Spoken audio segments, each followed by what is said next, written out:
कुछ देर बाद वो जंगली सुअर वहाँ पर आ जाता है। वो जंगली सुअर राजू को देख लेता है और वो उसी पेड़ पर हमला करने लगता है।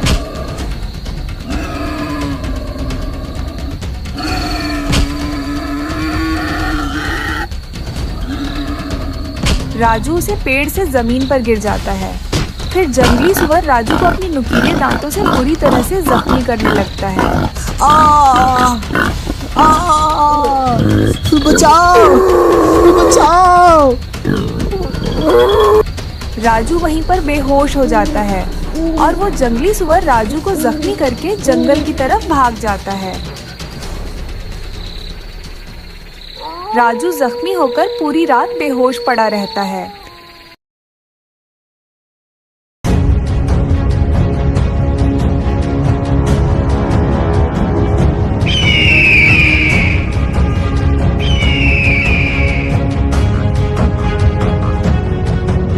मेरा बच्चा, मेरा बच्चा, कोई बचाओ मेरे बच्चे को, वो चील उसे ले जा रही है।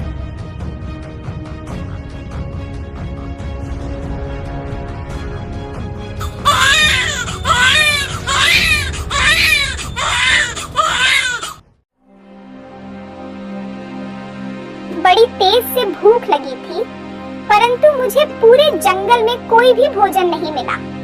वो तो शुक्र है मैंने उस औरत के हाथों से उसका ये बच्चा उठा लिया। अब इस बच्चे को मैं बहुत आराम से खा सकती हूँ।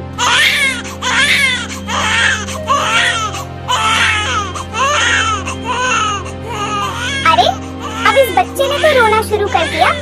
अरे चुप हो जा, चुप हो जा। तू चुप होगा तभी तो मैं तुझे खा पाऊँ। तभी एक भेड़िया उस बच्चे के रोने की आवाज सुन लेता है। वो चील भी उस भेड़िए को देख लेती है। अरे, ये तो इंसानी बच्चे की रोने की आवाज है। ओह, इंसानी बच्चा! इस चील ने तो आज बढ़िया शिकार किया है, परंतु इस चील से इसका शिकार छीन कर आज मैं खाऊंगा। इंसानी बच्चे का मांस बहुत स्वादिष्ट होता है। मेरे पूर्वज मुझे ऐसा ही बताते थे। अरे बाप रे, ये भेड़िया यहाँ कहाँ से आ गया? ये तो वही भेड़िया है जिसने कुछ समय पहले मेरे बच्चों को शिकार बनाया। अपने तेज पंजों से इसने उन्हें मार डाला। मैं उन बच्चों की माँ होकर भी उन्हें बचा नहीं पाई। चील, तुम तो बहुत तेज निकली। तुम तो बहुत बड़ा शिकार किया है। एक इंसानी बच्चे को तो आज तक मैं भी नहीं पकड़ पाया, पर तुम इसे मेरे लिए गांव से लेकर आ गई। दुष्ट भेड़िया, तुम फिर वापस आ गए। तुमने मेरे बच्चों को मार डाला, परंतु अब मैं तुम्हें इस मासूम बच्चे का शिकार करने नहीं दूंगी। मुझे बहुत भूख लगी थी, तभी मैं इस बच्चे को अपनी भूख मिटाने के लिए यहाँ लेकर आई थी। परंतु अब मैं समझ चुकी हूँ कि इसकी माँ इसके लिए कितना परेशान हो रही होगी।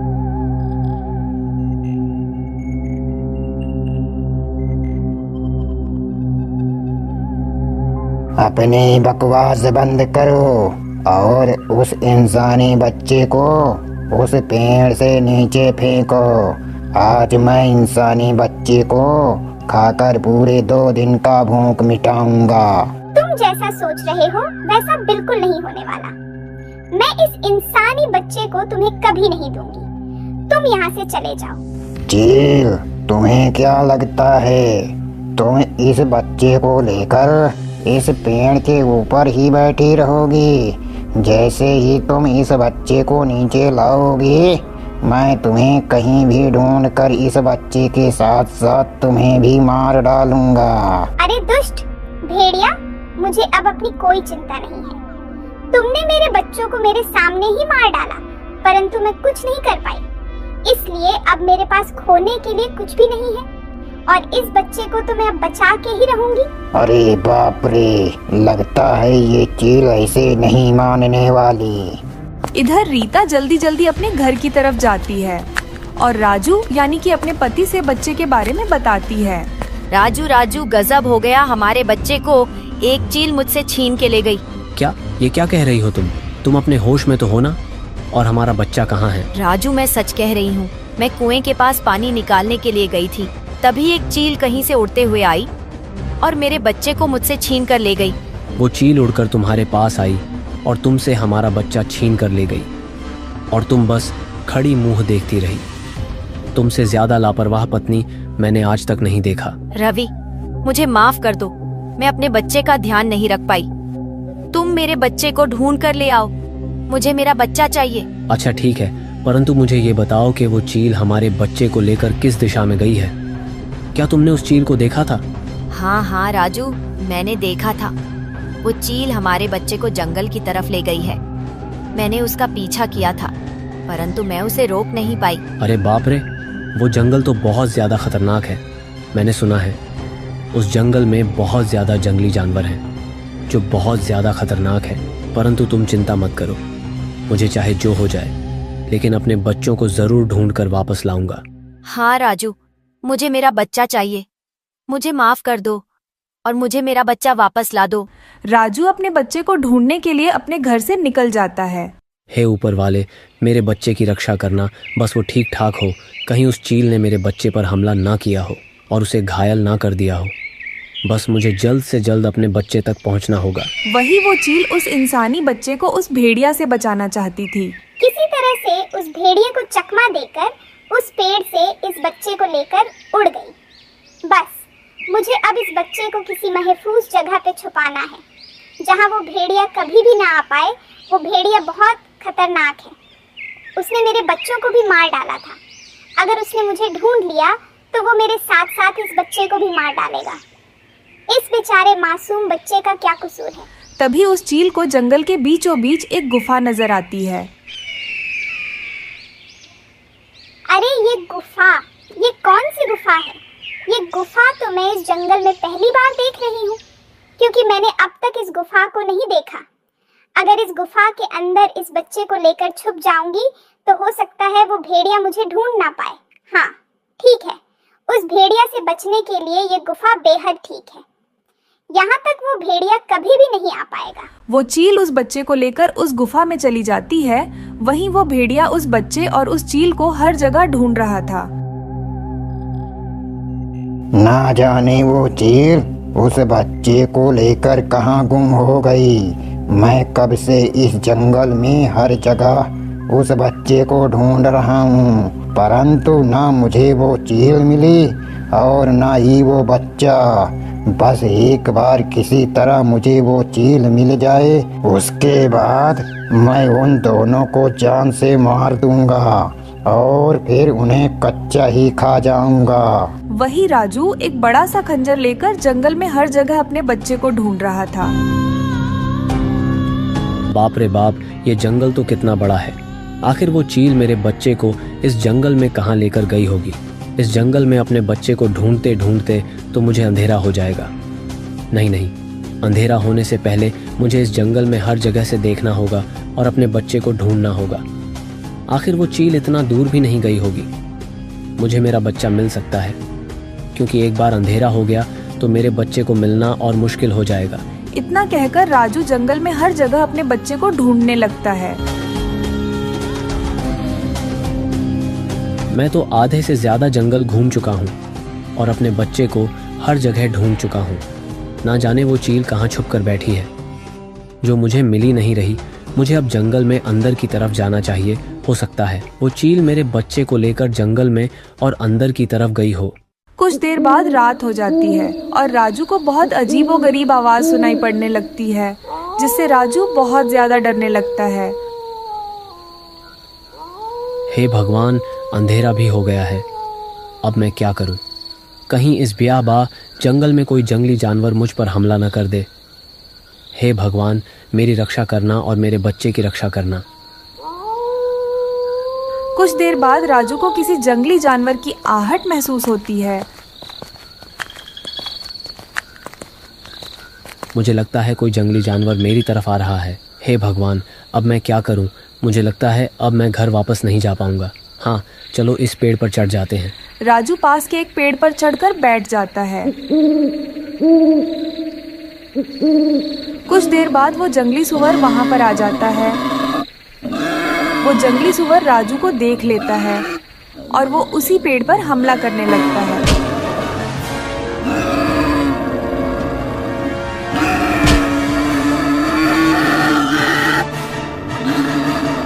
राजू उसे पेड़ से जमीन पर गिर जाता है। फिर जंगली सुअर राजू को अपनी नुकीले दांतों से बुरी तरह से जख्मी करने लगता है। बचाओ, बचाओ! राजू वहीं पर बेहोश हो जाता है और वो जंगली सुअर राजू को जख्मी करके जंगल की तरफ भाग जाता है। राजू जख्मी होकर पूरी रात बेहोश पड़ा रहता है। सुबह होते ही वहां से एक तपस्वी तालाब में पानी लेने के लिए जा रहे थे। तभी तपस्वी की नजर राजू पर पड़ती है। अरे, इतने बड़े जंगल में बेहोशी और जख्मी हालत में कौन पड़ा हुआ है और किस लिए यहाँ पर आया था? मुझे इसकी सहायता जरूर करनी चाहिए। फिर तपस्वी अपनी दिव्य शक्तियों से राजू को ठीक कर देते हैं और तपस्वी उनसे कहते हैं, बेटा, ये सब कैसे हुआ और कौन किया? राजू अपनी बीती हुई रात का पूरा किस्सा सुनाता है। बेटा, तुम चिंता मत करो, मैं अभी बताता हूँ कि तुम्हारे बच्चे को चील कहाँ लेकर गई है। फिर तपस्वी अपनी दिव्य शक्तियों से देखते हैं और राजू को बताते हैं, बेटा, तुम थोड़ी दूर और आगे जंगल में जाओगे तो तुम्हें एक गुफा दिखाई देगा। इस गुफा के अंदर वो चील तुम्हारे बच्चे को लेकर गई है। राजू उस गुफा की खोज में आगे निकल जाता है। कुछ दूर राजू को वो गुफा दिखाई देती है जिसमें वो चील उसके बच्चे को लेकर गई थी। राजू उस गुफा के अंदर जाता है। कुछ अंदर जाने के बाद वो चील और बच्चा दोनों दिखाई देने लगते हैं। अभी तक तो वो भेड़िया इस गुफा में नहीं आया। लगता है मुझ पर उसको शक नहीं हुआ कि मैं इस गुफा में हो सकती हूँ, इसलिए वो मुझे जंगल में कहीं और ढूंढ रहा होगा। मुझे इस बच्चे की रक्षा करनी है, इसे कैसे भी करके उस भेड़िया से बचाना है। परंतु अगर वो एक बार इस गुफा के अंदर आ गया तो फिर तो मैं यहाँ फंस जाऊंगी। तब मैं क्या करूंगी? मेरा बच्चा दुष्ट चील जब ही इसे उठाकर इस गुफा में ले आई, परंतु अब मैं यहाँ आ चुका हूँ। इसका पिता यहाँ पर आ चुका है। अब मैं तुम्हें नहीं छोड़ूंगा। अच्छा, तुम इस बच्चे की पिता हो। अब मेरी बात सुनो, मैं तो खुद इस बच्चे का शिकार नहीं करना चाहती थी। ये बहुत प्यारा और मासूम है। मैं तो खुद कब से इसको एक खतरनाक भेड़िया से बचा रही हूँ, तभी तो मैं इस गुफा में लेकर आई हूँ। मैं तो पूरा जंगल घूम कर आ रहा हूँ। मैंने तो किसी भेड़िया को नहीं देखा जब मैं इस गुफा में आया। अच्छा ठीक है, मैं अब अपने बच्चे को यहाँ से लेकर जा रहा हूँ। अगर रास्ते में मुझे वो भेड़िया मिला तो मैं उसे जान से मार डालूंगा। वो भेड़िया बहुत खतरनाक है, तुम अपने बच्चों को छुपा कर ही ले जाना। वही वो भेड़िया उस गुफा के बाहर पहुँच चुका था।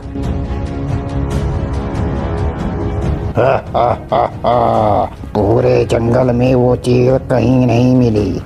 इसका मतलब वो जरूर इस गुफा में छिपी हुई है। अभी इस गुफा में जाकर उसे बच्चे समेत को चील को मार डालूंगा और फिर दोनों को मजे ले लेकर खाऊंगा। तभी राजू उस गुफा से बच्चे को लेकर बाहर आ जाता है।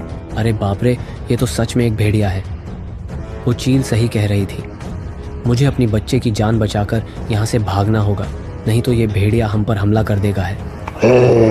उस बच्चे को मुझे दे दो, ये मेरा शिकार है। हमें छोड़ दो, हमें जाने दो, हमें छोड़ दो। राजू उस भेड़िया से डर जाता है और अपने बच्चे को लेकर जंगल से दूर भागने लगता है। तभी वो भेड़िया भी राजू के पीछे पीछे भागने लगता है।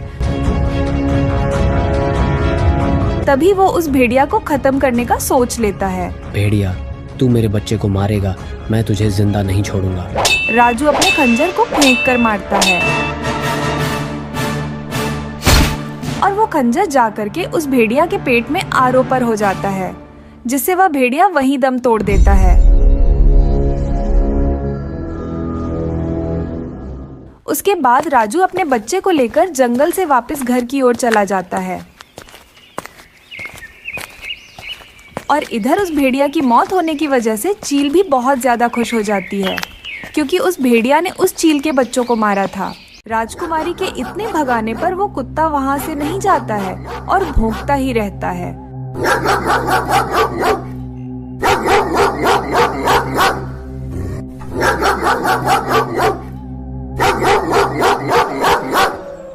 उसके भौंकने की आवाज सुनकर राजकुमारी का चेहरा कुत्ते में बदल जाता है। ये सब देखकर महारानी के पैरों तले से जमीन ही खिसक गई। अरे ये सब क्या है राजकुमारी, आपके चेहरे को ये क्या हुआ? इस चेहरे को देखकर घिन आ रही है। महारानी दरअसल हुआ यूकी। अरे मेरी बात तो सुनिए महारानी। फिर राजकुमारी ने अपने श्राप के बारे में महारानी को बताया। पुराने समय की बात है, जब रामगढ़ नाम की एक नगरी पर वीरेंद्र सिंह राजा का राज्य हुआ करता था। वीरेंद्र सिंह बहुत ही बुद्धिमान, प्रजापालक और बहुत प्रतापी राजा था। उसे धर्मशास्त्र और नीति शास्त्र का बहुत ही ज्ञान था। एक दिन की बात है, जब राजा अपने घोड़े पर सवार होकर शिकार के लिए जंगल की ओर जा रहा था, तो वो चलते हुए एक दूसरे राज्य में जा पहुंचा। राजा वीरेंद्र सिंह जब उस राज्य से गुजर रहा था, तभी उसे एक बहुत ही सुंदर स्त्री दिखाई दी। राजा की नजर जब उस स्त्री पर पड़ी तो वो स्त्री राजा के मन को भा गई। वाह, अति सुंदर, वाह! इस कन्या के सुंदरता का कोई जवाब नहीं। वाह, मैंने पूरी जिंदगी में ऐसी सुंदर कन्या कभी नहीं देखी। अगर ऐसी सुंदर कन्या मेरे राज्य के होने वाली रानी यानी कि मेरी पत्नी बने तो मेरे लिए कितनी सौभाग्य की बात होगी। राजा के मन में उस स्त्री से विवाह करने का विचार आया। राजा अपने घोड़े से उतरकर उसके पास गया और उससे कहने लगा, सुंदरी, तुम कौन हो और तुम कहाँ पर रहती हो? पहले आप बताइए, आप कौन हैं और मुझसे ये सब क्यों पूछ रहे हैं राजन? सुंदरी, मैं रामगढ़ का राजा वीरेंद्र सिंह हूँ और मैं तुम्हारे इस रूप और सुंदरता को देखकर तुम पर मोहित हो चुका हूँ, इसलिए मैं तुमसे विवाह करना चाहता हूँ। क्या सुंदरी, तुम मेरे विवाह के प्रस्ताव को स्वीकार करोगी? मैं तुमसे विवाह तो कर लूंगी, परंतु उससे पहले विवाह के लिए आपको मेरे पिताजी से अनुमति लेनी होगी, क्योंकि मेरे माता पिता ने मुझे जन्म दिया है और उनकी आज्ञा के विरोध जाकर मैं कोई भी ऐसा कार्य नहीं करूंगी जिससे कि मुझे पूरा जीवन पछताना पड़े। उस सुंदरी की ये बात सुनकर राजा वीरेंद्र सिंह उससे सहमत हो गए। दरअसल उस सुंदरी के पिता उस राज्य के राजा थे। इसके पश्चात राजा उस सुंदरी के पिता के पास जाता है और उससे कहता है, महाराज, मैं पड़ोस के रामगढ़ राज्य से आया हूँ और मैं वहाँ का राजा हूँ और मैं आपके राज्य में प्रवेश किया तो मेरी नजर अति सुंदर कन्या आपकी पुत्री पर पड़ी। आपकी पुत्री को देखकर मेरे मन में इसके लिए प्रेम बैठ गया है। अब मैं आपकी पुत्री से विवाह करना चाहता हूँ। अगर आपकी आज्ञा हो तो मैं आपकी बेटी को अपने महल की रानी बनाना चाहता हूँ। उसके बाद उस स्त्री के पिता यानी वो राजा बहुत ही सोच विचार करने लगा। काफी सोच विचार के बाद उस राजा ने अपनी बेटे की शादी राजा वीरेंद्र सिंह से करने की इजाजत दे दिया। फिर राजा वीरेंद्र सिंह का विवाह वो अपनी सुंदर कन्या सुंदरी से करवा देता है। अब राजा अपनी बहुत ही सुंदर पत्नी सुंदरी को लेकर अपने राज्य में आ गया। उस सुंदर कन्या से विवाह करने के बाद राजा बहुत खुश था, क्योंकि उसके जैसी सुंदर औरत उसके राज्य में कहीं नहीं थी। राजा वीरेंद्र सिंह अपनी पत्नी सुंदरी की सुंदरता देखकर अपने आप को बहुत ही भाग्यवान समझता था। राजा अपनी पत्नी के मोह के कारण अब राजकाज के कार्यों पर ध्यान नहीं दे रहा था। 1 साल बीत जाने के बाद उस राज्य में सुंदरी को पुत्री पैदा होती है और वो राजा वीरेंद्र सिंह ये देखकर बहुत ही प्रसन्न हुआ और राजा वीरेंद्र सिंह अपनी पुत्री से बहुत लाड प्यार करते थे। कुछ दिन के बाद वो कन्या बड़ी हो जाती है। उसे सब लोग राजकुमारी कहकर बुलाते थे और वह राजकुमारी अपनी सुंदरता पर बहुत ही घमंड करती थी। एक दिन राजकुमारी राज्य के पास जंगल में घूमने जाती है। तभी राजकुमारी ने जंगल में एक सुंदर सा हिरण को देखा। अरे वाह, ये हिरण कितना सुंदर है, लेकिन हाँ, ये मुझसे अधिक सुंदर नहीं है। अगर ये मुझे मिल जाए तो इसे मैं अपने पिंजड़े में रखकर रोज इसकी सुंदरता निहारूंगी। इतना कहकर राजकुमारी उस हिरण को पकड़ने के लिए उसके पीछे गई और वो हिरण राजकुमारी को अपने पास आते देखकर उनसे दूर भागने लगा और राजकुमारी उस हिरण के पीछे जाने लगी। वो हिरण भागते भागते राज्य से काफी ही दूर आ चुका था और राजकुमारी भी उसका पीछा करते करते एक अनजान राज्य में पहुंच जाती है। अरे ये हिरण कहाँ विलुप्त हो गया और मैं ये कहाँ आ गई? ये तो कोई दूसरा राज्य लग रहा है। ये हमारा रामगढ़ राज्य नहीं है। यहाँ तक आते आते काफी थक गई। कुछ देर यहीं पेड़ के नीचे विश्राम कर लेती हूँ। जैसे ही इस राज्य का कोई व्यक्ति दिखेगा तो उससे अपने राज्य का मार्ग पूछ लूंगी। कुछ देर बाद एक बूढ़ी औरत राजकुमारी के पास से होकर जा रही थी। तभी राजकुमारी ने उसे आवाज दिया, सुनो ओ बुढ़िया, जरा इधर तो आना। बोलो बेटा, क्यों रोका मुझे?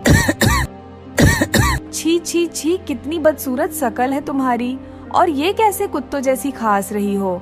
तुम्हें रोक के गलती कर दी। चलो जाओ यहाँ से, मुझे तुमसे कोई बात नहीं करनी।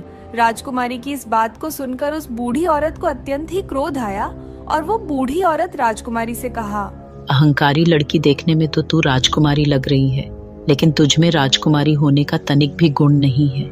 तुझे बहुत घमंड है ना। अपनी खूबसूरती पर जा। मैं तुझे श्राप देती हूँ, तेरा ये चेहरा एक कुत्ते के रूप में बदल जाएगा।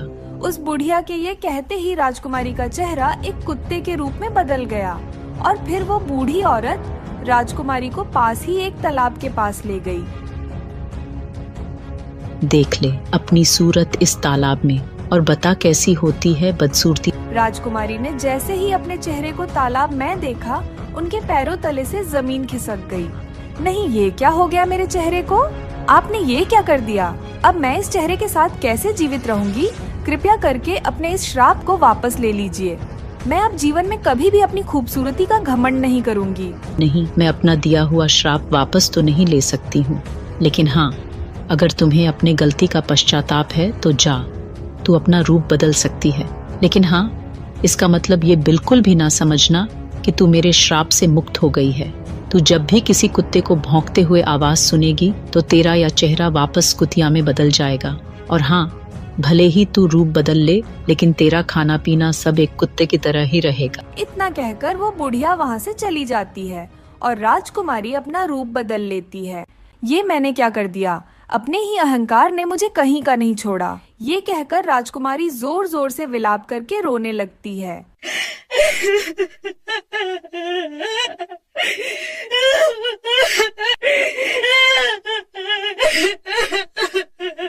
तभी उसी राज्य के राजा का पुत्र सूरज तालाब के रास्ते से होकर गुजर रहा था।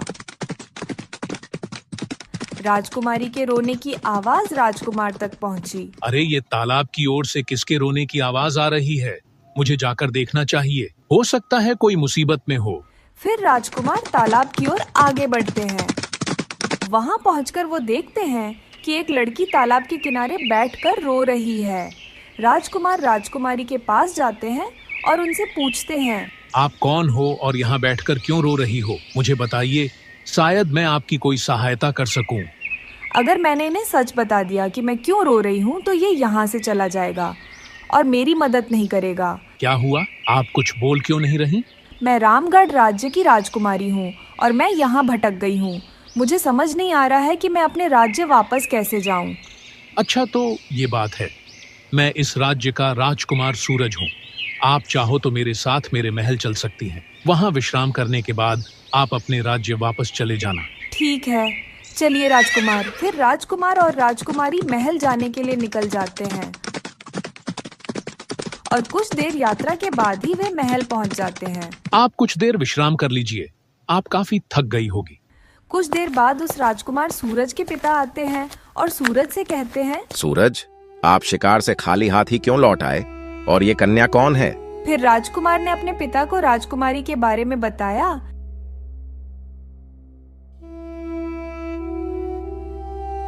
अच्छा, तो ऐसी बात है। आप चिंता ना करें राजकुमारी, आपको हमारे महल में किसी भी तरह की कमी नहीं होगी। आप अतिथि कक्ष में विश्राम कीजिए, हम आपके लिए भोजन का प्रबंध करते हैं। ऐसे ही कुछ दिन बीत जाते हैं। राजकुमार सूरज को राजकुमारी शांति से प्रेम हो जाता है। एक दिन महल के बगीचे में, राजकुमारी, आज मैं आपसे जो बात कहने वाला हूँ, मुझे नहीं पता कि आपकी क्या प्रतिक्रिया होगी, लेकिन अब हम खुद को नहीं रोक पा रहे। राजकुमारी, हमें आपसे प्रेम हो गया है और हम आपसे विवाह करना चाहते हैं। राजकुमार की ये बात सुनकर राजकुमारी सोच में पड़ गई। राजकुमार, यदि आपको मेरे श्राप के बारे में पता चल गया और आपने मेरे उस रूप को देख लिया तो विवाह तो क्या आप मुझे देखना भी पसंद नहीं कर पाएंगे? क्या हुआ राजकुमारी?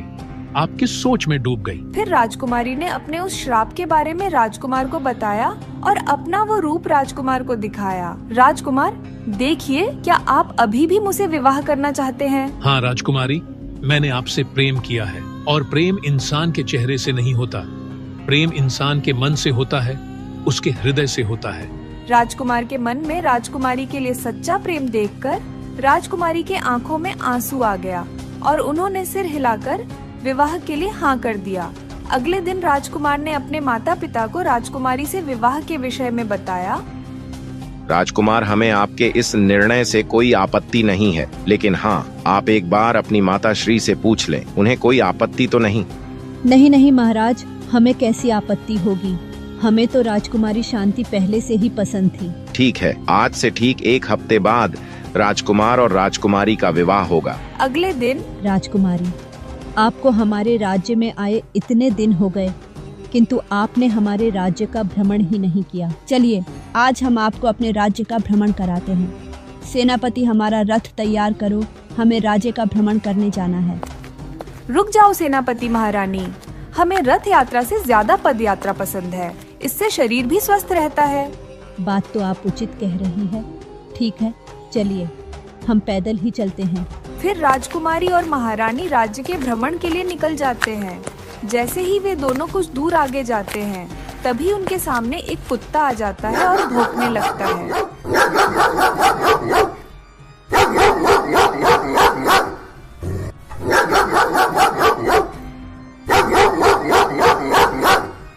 अरे ये कुत्ता कहाँ से आ गया? चलिए भागो, यहाँ से जल्दी भागो। राजकुमारी के इतने भगाने पर वो कुत्ता वहाँ से नहीं जाता है और भौंकता ही रहता है।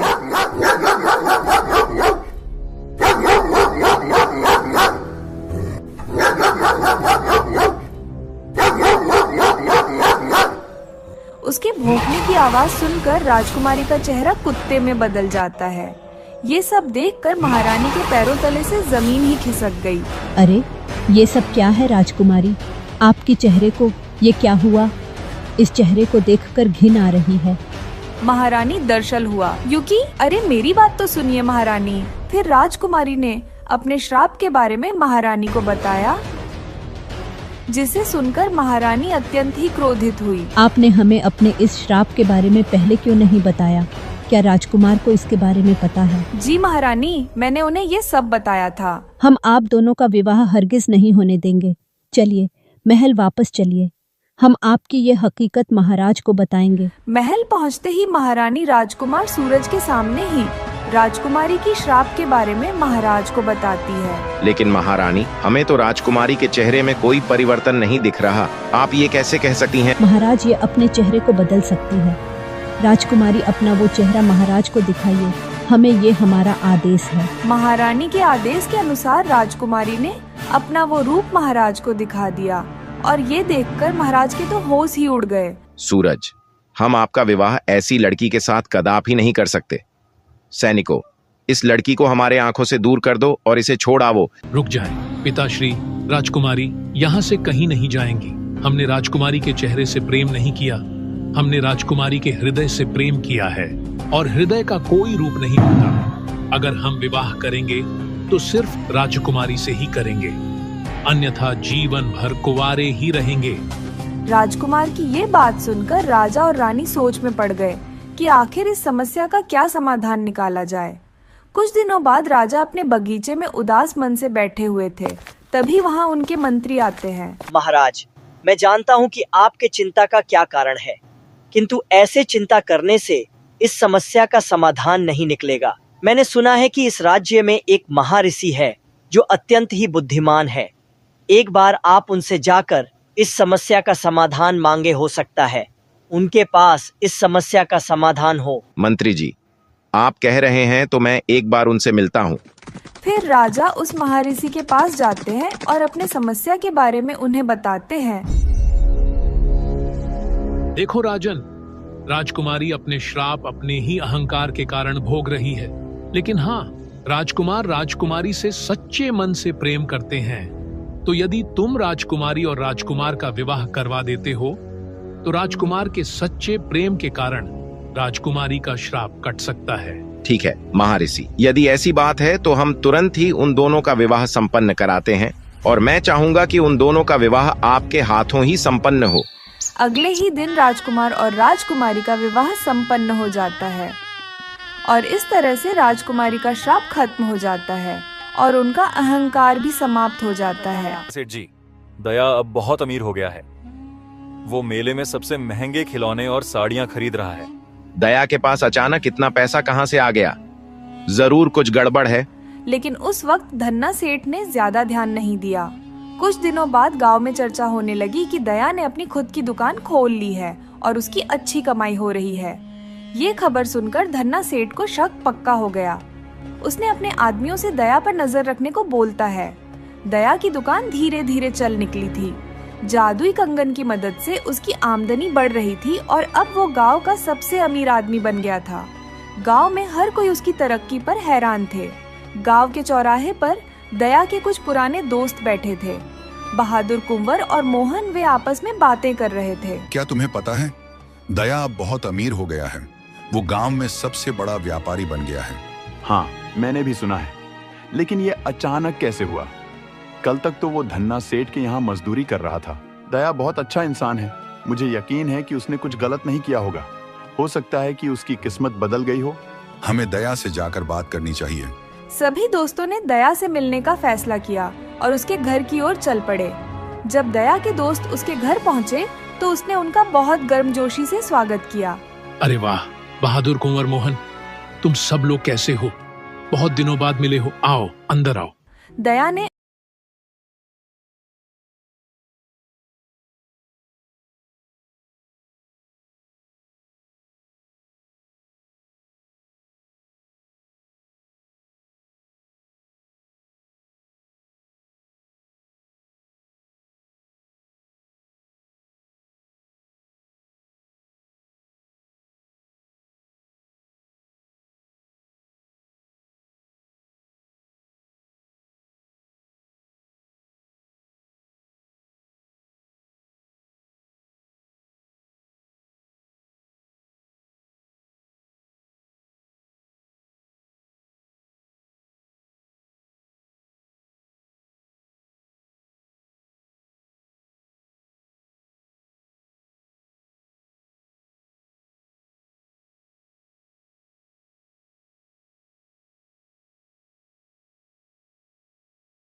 मदद की। इसी बीच धन्ना सेठ की चिंता और बढ़ रही थी। उसके आदमी जो दया की निगरानी कर रहे थे उसे रोज नई खबरें लाकर देते थे। तुम सब बेवकूफ हो। अब तक पता नहीं लगा पाए कि दया कैसे इतना अमीर हो गया। मैं जानना चाहता हूँ कि उसके पास इतना पैसा कहाँ से आया।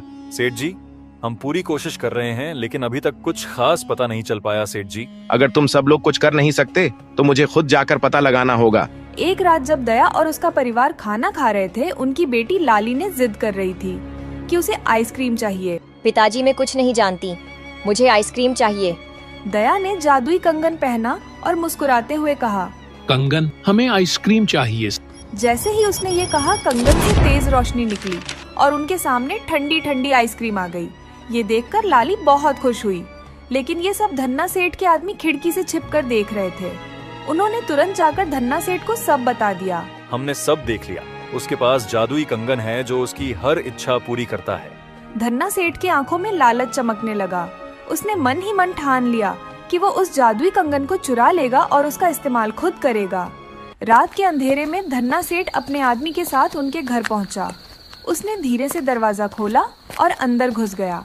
वो कंगन मुझे ढूंढना ही होगा। उसने घर के चारों ओर देखा और आखिरकार वो कंगन उसे एक टेबल पर पड़ा मिला। उसने जल्दी से कंगन उठाया और अपने घर भाग गया। अपने घर पहुंचते ही धन्ना सेठ ने कंगन पहना और तुरंत कहा, कंगन, मुझे ढेर सारा सोना दे दो। लेकिन जैसे ही उसने ये कहा, उसके हाथ में जोर की आग जलन लगी।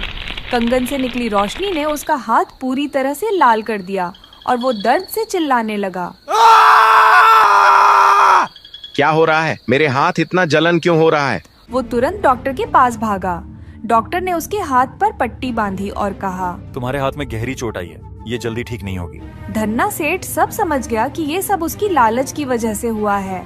उसने सोचा कि वो खुद अमीर बन जाएगा, लेकिन उसकी लालच ने उसे सजा दे दी थी। अगली सुबह धन्ना सेठ दया के घर पहुंचा। वो बहुत ही शर्मिंदा और दुखी लग रहा था। दया, मैं तुमसे माफी मांगने आया हूँ। मैंने तुम्हारा जादुई कंगन चुरा लिया था, लेकिन मेरी लालच ने मुझे सजा दी। अब मुझे समझ आ गया है कि ये कंगन सिर्फ ईमानदारी और दया से काम करता है। मैं तुम्हें कंगन वापस करने आया हूँ। दया ने सेठ की ओर देखा और उसे माफ कर दिया। ये सेठ जी, ये कंगन सिर्फ किसी की अच्छाई के लिए काम करता है। आपकी लालच ने आपको नुकसान पहुंचाया, लेकिन हर इंसान गलती करता है। मैं आपको माफ करता हूँ। धन्ना सेठ ने शर्मिंदा होकर कंगन वापस कर दिया। भाग्यवान, अगर ये कंगन हमारे पास है तो किसी और के साथ भी ऐसा हो सकता है, और मैं ऐसा बिल्कुल नहीं चाहता हूँ। तो हमें क्या करना चाहिए, तुम ही बताओ। देखो, अब हमारे पास खूब पैसा हो गया है और इतने पैसे में हमारी जिंदगी आराम से बीतेगी। हमारे पास तो खुद की दुकान भी है, इसलिए मैं सोच रहा हूँ कि इस कंगन को किसी जरूरतमंद को दे देना चाहिए, जिसे इस कंगन की सबसे ज्यादा जरूरत हो, और वो हमारी तरह ईमानदार और मेहनती हो। दोनों आपस में बात कर ही रहे थे, तभी उनके दरवाजे पे कोई आता है। फिर दोनों बाहर जाकर देखते हैं तो उसको एक भिखारी दिखाई देता है। भाई, बहुत दिन हो गए खाना खाए हुए, क्या आप मुझे कुछ खाने को दे सकते हैं? मेरे बच्चे भी कई दिनों से भूखे हैं। दया को दया आ जाती है और वो तुरंत अपना कंगन निकलता है और गरीब भिखारी को दे देता है। भाई ये लो, ये जादुई कंगन है, इसे तुम कुछ भी मांगोगे तुम्हें मिल जाएगा। इस तरह से दया ने एक बार और अपने दानवीर स्वभाव से एक गरीब की मदद की, लेकिन वो गरीब कोई और नहीं, वही साधु था जिसने दया को वो कंगन दिए थे। दया की महानता ने पूरे गांव को सिखाया कि असली दौलत दिल की सच्चाई और उदारता में होती है, न कि लालच और धोखे में होती है।